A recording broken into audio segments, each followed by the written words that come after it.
Et nous ouvrons la parole de Dieu dans le livre d'Ésaïe 54, le verset 2, je lirai jusqu'au verset 3. Amen. Alléluia. Ésaïe 54, je lis à partir du verset 2 jusqu'au verset 3.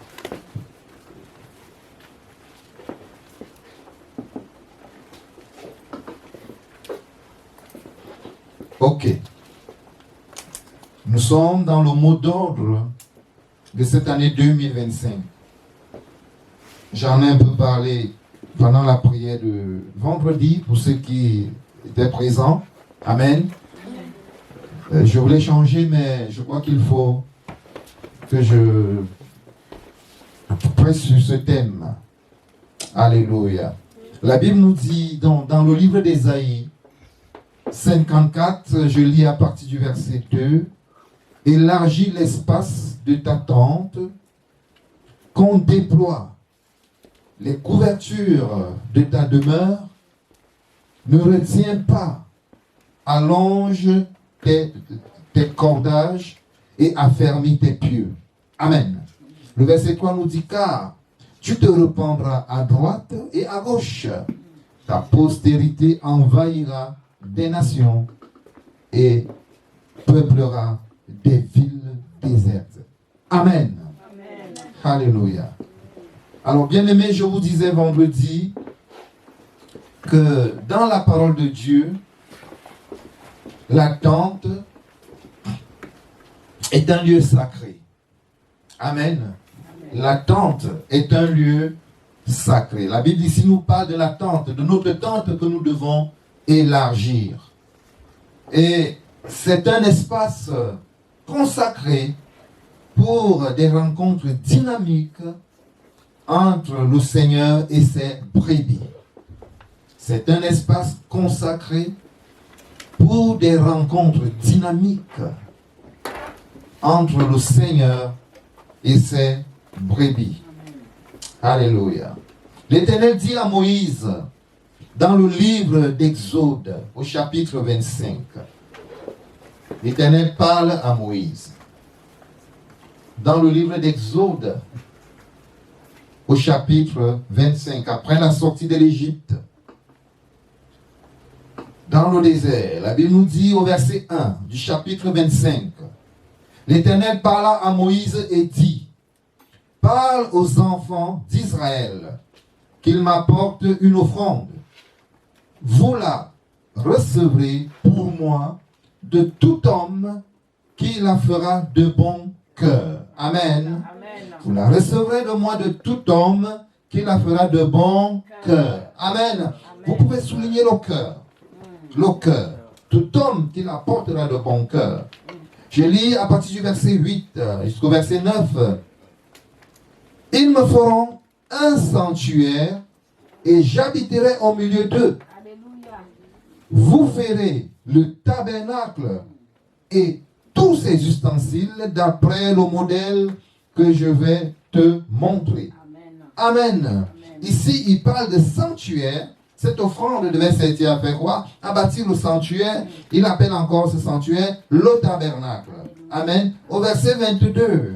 Au verset 22, il dit, c'est là que je me rencontrerai avec toi.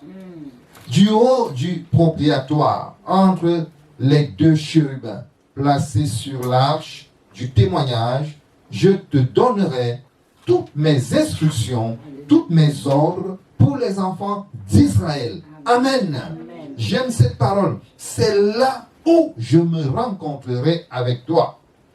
Bien-aimé, Dieu veut te rencontrer. Amen. Amen. Dieu veut te rencontrer. Mais il ne te rencontrera pas n'importe où. Amen. Il a prévu une tente pour ça. Et tu dois participer à la construction de ce temple, de cette tente. Alléluia. Tu dois participer à la construction de ce temple. Amen. Dieu ne fait pas les choses seuls. Depuis le commencement, il nous a associés, nous les hommes. Amen. Et c'est pourquoi il veut toujours nous rencontrer, amen, pour nous donner des instructions. Et cette rencontre s'est faite où? Dans une tente. Amen. Nous lisons le verset, nous allons dans Exode 33. Exode 33. La Bible nous dit dans le livre d'Exode 33, je lis le verset 7. Moïse prit la tente. Amen. Vous voyez, maintenant il parle de la tente. C'est le tabernacle, c'est le sanctuaire, c'est la tente. Moïse prit la tente et la dressa hors du camp. À quelque distance, il l'appela tente d'assignation. Et tous ceux qui consultaient l'Éternel allaient vers la tente d'assignation qui était hors du camp. Amen. Et tous ceux qui consultaient l'Éternel et tous ceux qui voulaient rencontrer l'Éternel allaient où? Dans la tente. Amen. Dans la tente. Tous ceux qui voulaient rencontrer l'Éternel. Et c'est très important. Ils allaient dans la tente. Je vais lire le verset 7 et le verset 9 qui nous dit, j'ai lu le verset 7, n'est-ce pas? Le verset 7 nous dit, et lorsque Moïse était entré dans la tente, la colonne de nuée descendait et s'arrêtait à l'entrée de la tente, et l'Éternel parlait avec Moïse. Amen. Amen. Quand tu entres dans la tente, amen, Dieu te parle. Quand Moïse entrait dans la tente, il nous a dit que Dieu descendait, la colonne de nuée descendait et Dieu parlait à Moïse. Amen. Maintenant, Moïse était un homme particulier. La Bible nous dit au verset 11 que l'Éternel parlait avec Moïse face à face, comme un homme parle à son ami. Puis Moïse retournait au camp, mais son jeune serviteur, Josué, fils de Nun, ne sortait pas du milieu de la tente. Amen. Amen. Dieu parlait avec Moïse. Il parlait avec Moïse comme un homme parle avec son ami. Amen. Est-ce que Jésus n'a pas dit que nous sommes ses amis? Est-ce que Jésus ne l'a pas dit? Jésus a dit, vous êtes mes amis. Amen. Donc il veut nous parler. S'il a parlé à Moïse, amen, il veut te parler. Mais ton problème, c'est que tu ne sais pas là où Dieu parle. Amen. Tu n'y vas pas là où Dieu parle. Dieu parle dans ta tente. Amen. Amen. Oh mes bien-aimés, la tente de l'Éternel aujourd'hui sur la terre, dans le monde, c'est toi. Amen. C'est toi la tente de l'Éternel. La tente de l'Éternel aujourd'hui dans le monde, c'est toi. C'est moi. Alléluia. Oh, et Dieu parle encore. Est-ce merveilleux de savoir que nous sommes devenus la tente de l'Éternel? C'est merveilleux, n'est-ce pas? Alors nous ouvrons nos Bibles dans le livre de 1 Corinthiens au chapitre 6. Dans le livre de 1 Corinthiens au chapitre 6, la Bible nous révèle quelque chose que vous connaissez très bien, vous connaissez ce verset. 1 Corinthiens chapitre 6, la Bible nous dit au verset 19 que ne savez-vous pas que votre corps est le temple du Saint-Esprit qui est en vous? Amen. Ne savez-vous pas que votre corps est le temple du Saint-Esprit qui est en vous? Que vous avez reçu de Dieu et que vous ne vous appartenez point à vous-même. Amen. Vous êtes la tente de l'Éternel. Nous sommes chacun pour sa part la tente de l'Éternel, le temple du Saint-Esprit. Amen. Alors, nous lisons un deuxième texte qui est au verset dans Hébreux 3, chapitre 6. Peut-être que celui-là va encore plus vous convaincre. J'ai dit Hébreux, n'est-ce pas? Oui. Chapitre 3. Hébreux, chapitre 3.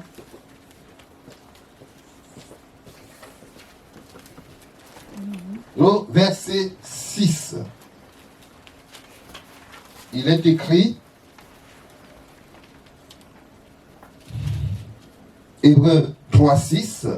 La Bible dit, mais Christ les confie sur sa maison. Et sa maison, c'est nous. Il est écrit comme ça chez toi? Sa maison, c'est qui? C'est nous. Amen. Voilà qui est encore plus clair. Nous sommes le temple du Saint-Esprit. Amen. Dieu est esprit. Alléluia. Sa maison, c'est nous. Sa maison, c'est toi. Sa maison, c'est moi. Sa maison, c'est nous. Alors, Dieu nous parle où? Où est-ce que Dieu nous parle? Il parle à nous, dans sa maison qui sommes sa maison. Où est-ce que Dieu te parle? Dans sa maison. Sa maison, c'est qui? C'est moi. Il te parle donc où? Dans mon cœur. Amen. J'ai dit de souligner le cœur, n'est-ce pas? Tous qui apporteront l'offrande de bon cœur. Le cœur, très important dans notre communion avec Dieu. Alléluia. Vous savez, nous sommes un corps, n'est-ce pas? Je suis un corps. J'ai une tête.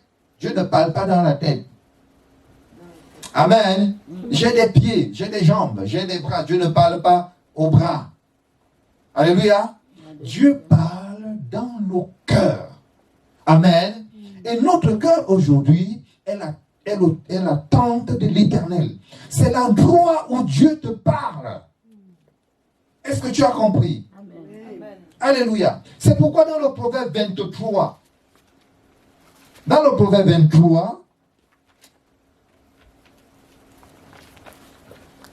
Proverbe 23, le verset 26, est-ce que je suis? Ouais. Proverbe 23, le verset 26, l'Éternel dit, mon fils, ma fille, donne-moi ton cœur. Donne-moi ton cœur. Et que tes yeux se plaisent dans mes voies. Amen. Ces voies-là, Dieu te les révèle dans son cœur. Il te parle, il te donne des instructions. Amen. Dans ton cœur. Et ensuite, il dit que tes yeux se plaisent dans ce que je vais te dire. Amen. Que tes yeux se plaisent dans ce que je vais te dire. Oui, mes bien-aimés. Il dit à Moïse, un jour Dieu parlait avec Moïse. Je crois que c'est dans Deutéronome au chapitre 8. Je n'ai pas noté ce verset, je crois. Deutéronome chapitre 8. Ok, verset 2. Écoutez ce que Dieu dit à Moïse un jour. Il dit, non, Moïse parle au peuple d'Israël. Il dit, souviens-toi de tout le chemin que l'Éternel ton Dieu t'a fait faire pendant les 40 années dans le désert, afin de t'humilier et de t'éprouver, pour savoir quelles étaient les dispositions de ton cœur. Amen. Pour savoir quelles étaient les dispositions de ton cœur et si tu garderais ou non les commandements. Amen. Pour savoir quelles sont les dispositions de ton cœur. Parce que notre relation avec Dieu se passe au niveau du cœur. C'est le cœur. Dieu parle à ton cœur. C'est pourquoi en cette année 2025, Amen, élargis l'espace de ton cœur. Alléluia. Élargis l'espace de ton cœur pour donner plus de place à Dieu. Amen. Pour accorder plus d'importance à ta communion avec lui. Parce que c'est là où il viendra te parler. C'est dans ton cœur. Alléluia. C'est la tente de l'Éternel. C'est pourquoi tu peux prier dans la rue. Vous avez compris? Oui, tu peux prier au milieu du marché. Parce que tu as la capacité d'entendre Dieu dans ton cœur. Parce que tu as la capacité de lui parler dans ton cœur. Amen. Tu n'as pas besoin de des gens de faire non. Amen. Dans ton cœur, tu lui parles. Dans ton cœur, il te parle. Il te donne des directives. Au milieu d'un chaos, il te parle. Alléluia. La Bible dit que le monde était dans le chaos. Et Dieu a parlé. Vous avez suivi ça? Amen. Le monde était dans le chaos au commencement. Tout était dans le chaos. Et dans le chaos, Dieu a parlé. Donc tu ne peux pas justifier. Tu ne peux pas dire que, oh Dieu, il y avait du bruit, Dieu parle à ton cœur. Il faut être sensible. Alléluia. Il faut travailler cette communion en cette année 2025. Il faut élargir. Alléluia. Et donner plus d'espace à Dieu dans nos cœurs. Plus d'espace à notre communion.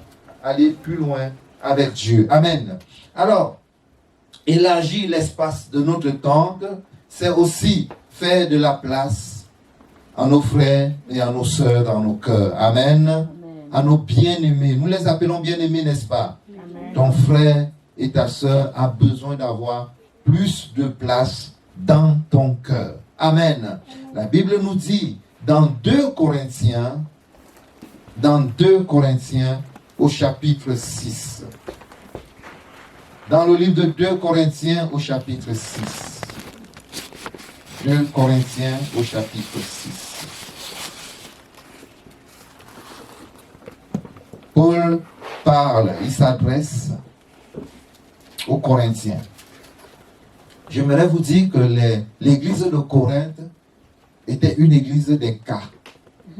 Vous savez quand on dit que tu es un cas? Parce que quand vous lisez l'épître aux Corinthiens, les 2 épîtres, vraiment Paul avait beaucoup de problèmes avec les Corinthiens. C'était des gens incroyables. Amen. Mais Paul aimait beaucoup les Corinthiens. Alléluia. Alléluia. Et Paul leur dit ceci un jour. Notre bouche s'est ouverte pour vous, Corinthiens. Amen. Amen. Notre cœur s'est élargi. Les Corinthiens n'aimaient pas les reproches. Ils n'aimaient pas qu'on leur dit de faire ça ou ça. Ils n'aimaient pas les enseignements. Ils attaquaient constamment Paul. Nos cœurs à la vie et à la mort. Amen. Alléluia. Donnez-nous de la place. Donne la place à ton frère. Fais de la place pour ta soeur dans ton cœur. Alléluia. Paul dit, ce n'est pas pour vous condamner. Ce n'est pas pour vous faire des reproches. Ce n'est pas pour vous accuser. Vous êtes dans nos cœurs à la vie et à la mort. Amen. Pour l'éternité. Vous savez que nous sommes unis pour l'éternité. Nous sommes unis pour l'éternité. Même s'il arrive que je me déplace un jour. Alléluia. Ma sœur Vanessa sera toujours dans mon cœur. Alléluia. S'il m'arrive que je me déplace un jour, ma sœur, mon frère Philippe, il sera toujours dans mon cœur. Alléluia. Pour la vie et pour la mort. Amen. Amen. Alors c'est ce que Jésus nous dit dans le livre de Jean, au chapitre 13, le verset 34. Jésus nous dit dans le livre de Jean, chapitre 13, verset 34. Jésus dit, je vous donne un commandement nouveau. Aimez-vous les uns les autres. Amen. Comme je vous ai aimé, vous aussi aimez-vous les uns les autres. Amen. Quand tu aimes quelqu'un, tu lui fais de la place dans ton cœur. Alléluia. Même s'il vient toquer chez toi à minuit, tu vas ouvrir. Amen. Même s'il n'y a pas de place dans ta maison, tu vas dire, toi aussi, couche-toi ici. Alléluia. Oui, même s'il te reste qu'un bout de pain, tu vas le partager avec lui. Amen. Quand on aime quelqu'un, on aime rester avec lui. Quand tu aimes le Seigneur, tu lui fais la place dans ton cœur, tu aimeras sa présence. Quand tu aimes ton frère et ta soeur, tu aimes sa présence. Il y a des gens qui changent de place dans des églises. Si ta soeur s'assoit là, tu dis, moi je m'en vais m'asseoir là-bas. Parce que celle-là, quand son frère entre comme ça, il esquive. On voit tout ça en tant que pasteur, parce que ça nous est aussi arrivé. Alléluia, c'est des erreurs que beaucoup de chrétiens font. Il est doux, il est bon, il est agréable pour les frères et sœurs de démarrer ensemble. C'est là où Dieu bénit. Amen. Et Dieu dit, aimez-vous, faites de la place dans vos cœurs. Je lis maintenant 1 Jean, chapitre 4, nous dit quelque chose. Il nous parle de ça autrement. 1 Jean, chapitre 4, 1 Jean, chapitre 4. 1 Jean, chapitre 4. Vous savez, l'apôtre Jean était toujours assis où? aux pieds de Jésus. Amen. Il allait même plus loin. Il se couchait comme ça sur le cœur de Jésus. Alléluia. Et c'est lui, par exemple, qui dit à Jésus, c'est qui? Quand Jésus dit quelque chose, il est le premier à demander à Jésus, c'est de qui? Alléluia. Il avait une place particulière. Il parle beaucoup de l'amour, Jean. Parce qu'il dit qu'il a vu cet amour. Il a touché cet amour en Jésus-Christ. Amen. Alléluia. N'est-ce pas, il nous a aimés tels que nous sommes, n'est-ce pas? Jean 4, 20, 21, la Bible nous dit, si quelqu'un dit, j'aime Dieu, et qu'il est son frère, c'est un menteur. Car celui qui n'aime pas son frère, qu'il voit, comment peut-il aimer Dieu qu'il ne voit pas? Amen. Comment? Oui. Donc nous devons avancer. Nous devons faire de la place. Non seulement à Dieu dans nos cœurs en cette année 2025, mais aussi nous devons trouver de la place pour nos frères et sœurs. Élargissons nos cœurs. Élargis ton cœur. Amen. Amen. Alléluia. Vous devez aussi savoir qu'une tente se déplace facilement. Vous connaissez les tentes, n'est-ce pas? Vous voyez, quand vous voyez les gens qui vont pique-niquer quelque part, ils ont des tentes, ils peuvent la déplacer facilement, n'est-ce pas? Une tente n'est pas une maison en béton. Amen. Amen. Oui, c'est pas une maison en béton armé. Ah, la Bible dit que Jéricho était barricadé. Personne n'entrait, personne ne sortait. Non, la tente du Seigneur n'est pas en béton. Vous savez pourquoi? Parce que quand on part d'ici, on n'apporte pas ça? Non.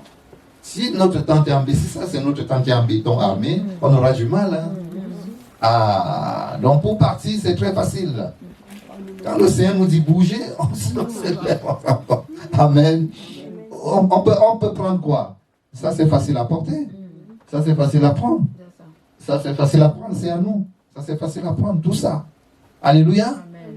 Mais si la tente elle-même était en béton, ça serait difficile. Mais la tente de l'Éternel se déplace facilement. Alléluia. Alors ouvrons nos Bibles dans le livre de Nombre. Nombre au chapitre 9. Nombre au chapitre 9. La Bible nous dit à partir du verset 15. À partir du verset 15, je vais lire à partir du verset 15.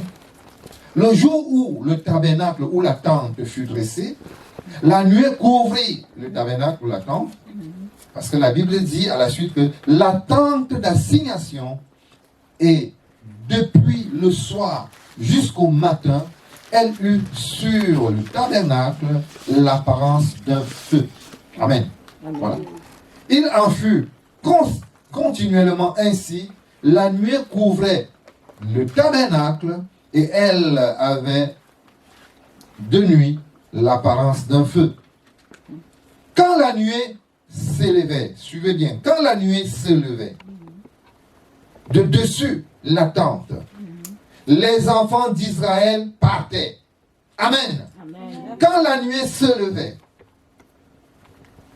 du dessus de la tente, les enfants d'Israël partaient. Et les enfants d'Israël campaient dans le lieu où s'arrêtait la nuée. Amen. Amen. Quand la nuée se levait, quand Dieu se levait, amen, les enfants d'Israël prenaient la route. Ils suivaient quoi? La nuée. Quand la nuée s'arrêtait, les enfants d'Israël s'arrêtaient. Suivez bien. La Bible dit au verset 18, les enfants d'Israël partaient sur ordre de l'Éternel. Amen. Amen. Les enfants d'Israël partaient sur ordre de l'Éternel. Et ils campaient sur ordre de l'Éternel. Ils campaient aussi longtemps que la nuée restait sur le tabernacle. Amen. Ou sur la tente. Amen. Amen. Tant que Dieu, c'est Dieu qui donne l'impulsion à notre communion. C'est Dieu qui donne le top. Amen. C'est, comment on dit ça? C'est Dieu qui donne le tempo. Alléluia. C'est Dieu qui décide que maintenant nous bougeons. Alléluia. Et On porte facilement notre tente qui ne reste pas. Amen. Et on s'en va. Quand Dieu dit on s'arrête, on s'arrête. C'est comme ça que Dieu conduisait Israël dans le désert. C'était le feu pendant la nuit qui marchait devant eux et c'était la nuit pendant la journée. Vous m'avez suivi? Parce que le Nouveau Testament explique l'Ancien Testament. Dans les choses qui se sont passées, que les Moïse ont vécu, nous le vivons aussi, mais d'une autre manière. N'est-ce pas?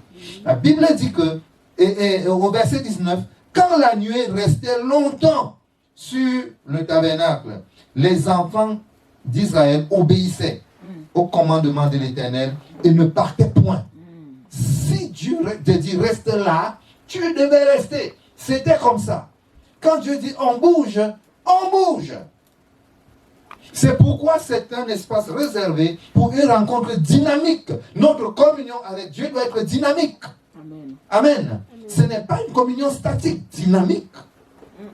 Alléluia. Oubliez tout ce que Dieu a fait en 2024. Ce n'est pas oublier qu'on met une croix, ça n'existe plus. Non. Je veux dire qu'en 2025, Dieu fera encore plus de choses. Amen. Amen. Et allons-y plus loin dans notre communion avec lui. Amen. Amen. S'il te dit go, tu go. S'il te dit bouge, tu bouges. S'il te dit stop, tu t'arrêtes. Amen. Amen. Tout ceci se passe dans ton cœur. N'est-ce pas que quand je bouge, je parle avec mon cœur? Je bouge avec ma tante. Mon cœur ne reste pas. Si ton cœur, si Dieu te dit pars, c'est ce qui arrive à Israël. Quand Dieu les sort de l'Égypte, n'est-ce pas? Pour la plupart, leur cœur est resté en Égypte.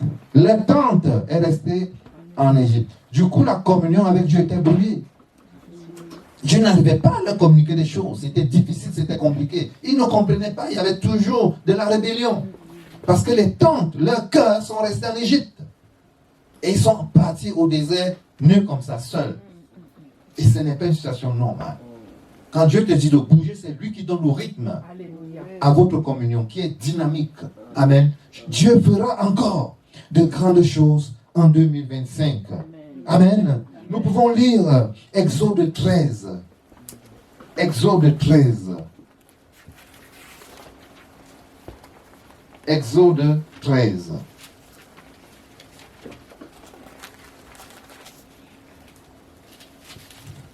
« 21 à 22. Exode 13.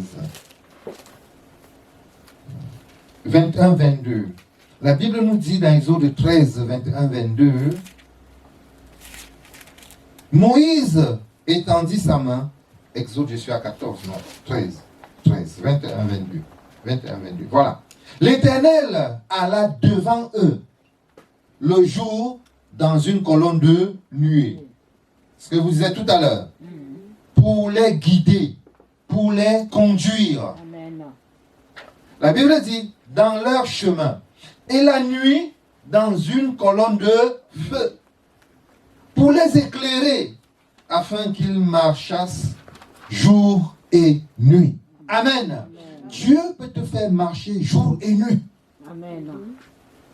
Alléluia. Non-stop. Il est capable de te dire stop.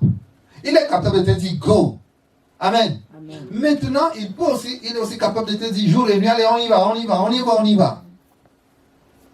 C'est là où il dit que les jeunes se fatiguent. Mais ceux qui se confient en l'Éternel renouvellent leur force. Amen. Alléluia. Amen. Et nous sommes capables de marcher jour et nuit. Amen. Sans s'arrêter. Nous sommes capables de marcher jour et nuit. La colonne de nuée ne se retirait point de devant le peuple pendant le jour, ni la colonne de feu pendant la nuit. Si Dieu se retirait, Israël était perdu. Il perdait son chemin, de toute façon. La nuit, ce feu nous éclaire et nous protège de nos ennemis. La journée, la nuit nous montre le chemin.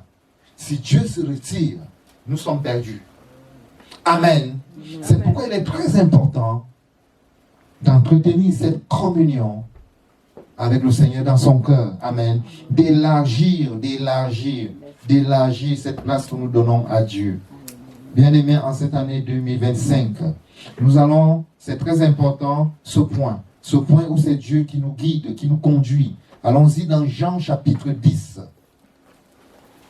Jean chapitre 10, c'est un point très important. Comme les autres d'ailleurs. Jean chapitre 10. La Bible nous dit au verset 27, Jean 10, verset 27, la Bible nous dit, mes brebis, c'est Jésus qui parle, il dit, mes brebis entendent ma voix. Tu l'entends où? Dans ton cœur. Amen. Il dit, Dieu peut te parler audiblement. Hein. Vous avez compris? Dieu peut te parler, tu entends là à ton oreille. Dieu peut le faire. Alléluia. Mais généralement, Dieu nous parle dans le cœur. Et même, je crois que ça sonne comme audiblement à ton oreille. Alléluia. Dieu parle dans le cœur. Il dit, mes brebis entendent ma voix. Je les connais et elles me suivent. Mes brebis. Un lieu de rencontre dynamique entre le Seigneur et ses brebis. Alléluia. Cette année 2025, élargis l'espace de ta tente. Et apprends, exerce-toi à écouter Dieu te parler. Il faut savoir comment Dieu te parle. Il dit, ses brebis entendent sa voix. Dieu ne peut pas dire une chose qui est fausse. Si tu es dans sa brebis, tu dois entendre sa voix. Amen. Et comment Dieu parle? Tantôt d'une manière, nous dit la Bible, tantôt d'une autre. Et nous avons lu Deutéronome tout à l'heure, n'est-ce pas? Au chapitre 8, verset 2. Il dit, pendant toutes ces années dans le désert, pendant 40 ans, amen, dans le désert, Dieu parlait à nos cœurs pour nous éprouver et connaître les dispositions de nos cœurs. Amen. Avec Israël, c'était 40 ans dans le désert. Aujourd'hui, ça fait combien d'années tu marches avec le Seigneur? Ça fait combien d'années? Tu fais le bilan. Alléluia. Amen. 2024 est passé. C'était une année entière que tu as encore connu avec le Seigneur. Ajoutez peut-être à tes 30 ans de vie chrétienne, 10 ans. Pour d'autres, c'est encore 5 ans. Pour d'autres, c'est encore 1 an, 2 ans. Alléluia. De vie chrétienne, Dieu te parle. Et il éprouvera toujours pour savoir les dispositions de ton cœur. Amen. Si tu es capable d'obéir à sa parole, ou alors tu résistes. Le plus souvent, nous résistons et ce n'est pas bien. Amen. Alors, un dernier point pour finir avec ce message. Vous savez, dimanche le 29 décembre, vous vous souvenez du dimanche 29 décembre? Quel était le message? Qui a prêché? Ici, dimanche 29. Moi, j'étais là, hein, mais je n'ai pas prêché. Le pasteur Jacob. Amen. Le pasteur Jacob a prêché, il a dit une parole. Il a dit, il y a un mauvais vent qui souffle. Vous vous souvenez de cette parole-là? Il y a un vent mauvais qui est en train de souffler. Un très très mauvais vent. Amen.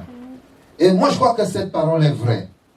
Regardez ce que Ésaïe 54 dit.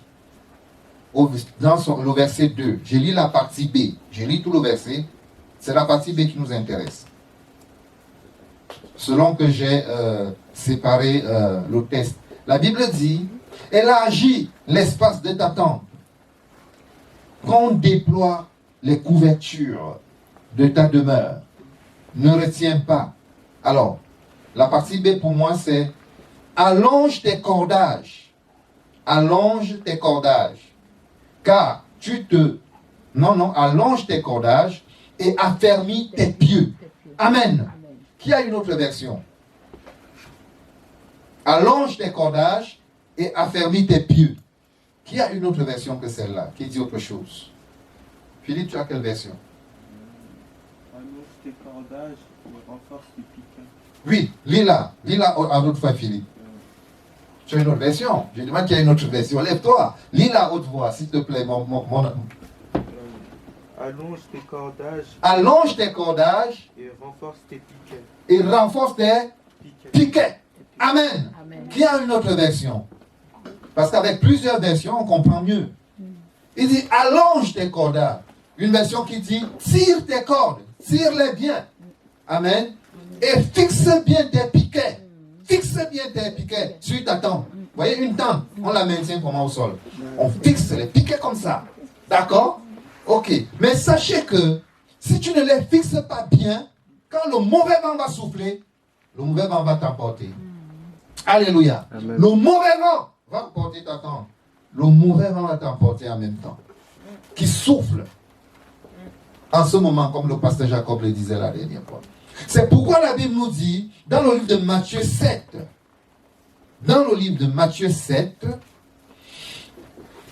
une parole que vous connaissez tous à partir du verset 1, Matthieu chapitre 7 à partir du verset 1, non, oui, Matthieu chapitre 7 à partir du verset 21, tant pour moi. Matthieu chapitre 7 à partir du verset 21, il est écrit, ceux qui me disent Seigneur, Seigneur, n'entreront pas tous dans le royaume des cieux, mais celui-là seul qui fait la volonté de mon Père qui est dans les cieux. Plusieurs me diront à ce jour-là, Seigneur, Seigneur, n'avons-nous pas prophétisé par ton nom? N'avons-nous pas chassé des démons par ton nom? Et n'avons-nous pas fait beaucoup de miracles par ton nom? Verset 23. Alors je leur dirai ouvertement, je ne vous ai jamais connu. Retirez-vous de moi, vous qui commettez l'iniquité. Alors, le verset 24 qui nous intéresse. C'est pourquoi quiconque entend ces paroles, amen, et que je dis, et les met en pratique, sera semblable à un homme prudent qui a bâti sa maison sur le roc. Amen. Il a bâti sa maison sur le roc. La pluie est tombée, les torrents sont venus, les vents ont soufflé, et elles se sont jetées contre cette maison. Elle n'est point tombée parce qu'elle était fondée sur le roc. Amen. Bien-aimé, mais fixe bien ta tente sur Jésus. Alléluia. Jésus-Christ est le roc. Et fixe bien ta tente sur Jésus. Amen. De même que notre tente ne doit pas être en béton, sachez que Jésus est en béton plus. Amen. Si c'est lui qui est le soubassement, qui soutient notre vie, amen, aucun vent ne pourra nous transporter. Aucun vent ne pourra nous emporter. Amen. Nous resterons fermes dans la parole de Dieu. Alléluia. Nous resterons fermes dans la parole de Dieu. Et en cette année 2025, efforçons-nous de rester fermes. Alléluia. De ne pas se laisser emporter. Il dit au verset 25, la pluie est tombée, les vents, même cette maison est restée solide. Mais quiconque entend ces paroles que je dis et ne les met pas en pratique sera semblable à un homme insensé qui a bâti sa maison sur le sable. Il a fixé ses pieux, ses piquets sur le sable. La pluie est tombée, les torrents sont venus, les vents ont soufflé et ont battu cette maison. Elle est tombée et sa ruine a été grande. Amen. Fixe bien tes poteaux. Il faut savoir là où tu les fixes, tes pieux là, pour que ta tente tienne sur le roc. Amen. Ta tente n'est pas le béton, mais le béton c'est Jésus. Et tu vas fixer ta tente sur Jésus. Amen. Alors tes pieux, tes piquets bien enfoncés dans le béton, ta tente ne bougera pas quand les mauvais vents vont arriver. Amen. Alléluia. Que nous dit Éphésiens 4. Éphésiens 4 nous donne aussi une parole, nous parle un peu de ces vents-là, de ces mauvais vents. Amen, qui soufflent. Éphésiens chapitre 4, le verset 14 à 15 nous dit, Éphésiens 4, 14 à 15 nous dit, afin que nous ne soyons plus des enfants flottants et emportés à tout vent de doctrine, par la tromperie des hommes, par leur ruse, par les moyens de séduction. Mais, alléluia, verset 14, j'ai dit, n'est-ce pas? Oui, verset 15.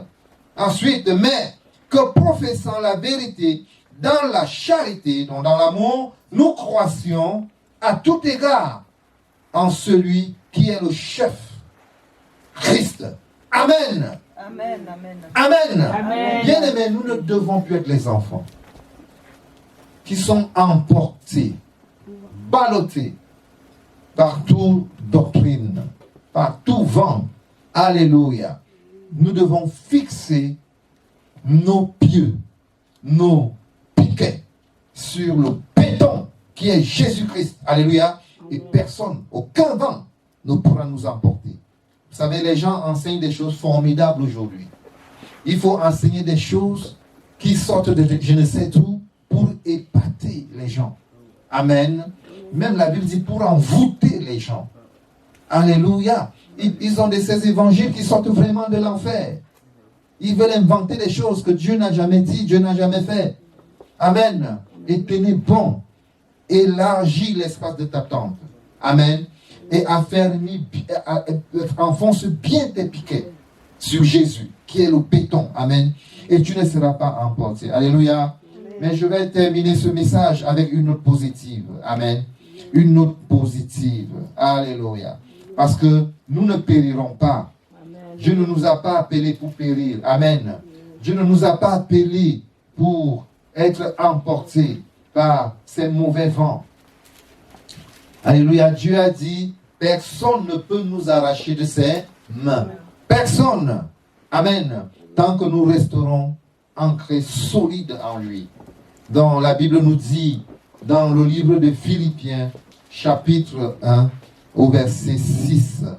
La Bible nous dit, Philippiens, chapitre 1, au verset 6, « Je suis persuadé que celui qui a commencé en vous cette bonne œuvre la rendra parfaite pour le jour de Jésus-Christ. » Amen. Est-ce que nous pouvons acclamer le Seigneur? Lui-même nous aidera. Alléluia. Lui-même nous aidera. Ce qu'il a commencé avec nous, ce qu'il a commencé avec toi, il la rendra parfaite. Alléluia. Pour le jour de Jésus-Christ. Nous savons que Jésus revient bientôt. Amen. Une année est encore passée. Une nouvelle année commence. Jésus dit, je peux venir à tout moment. À tout moment, il peut être là. Amen. Est-ce que nous pouvons nous lever pour prier un instant?